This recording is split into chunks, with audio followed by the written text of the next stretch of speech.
Masiala Progressive Secondary School chothongwa nga gidimbili chotoka midzi kha vukreste vuombedzela vudikumedzeli na vudifari ndi chimwe cha zwarati zwa IB apa Polokwane u shuma nga u dimisela ndi chone chidziki cha chikolo ichi.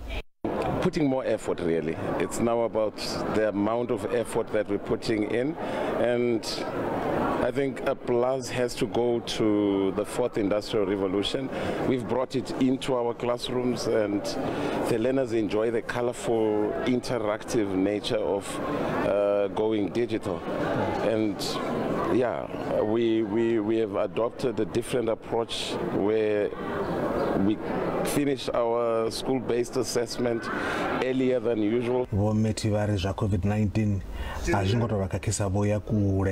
Being an independent school, the resources that we have at our disposal allow for us to have our learners in class exercising and following the existing protocols, the non-pharmaceutical protocols. So we do have the capacity to have all of our learners attending, and that's what we have done. Lutendo Bobori, SABC News, Polokwane.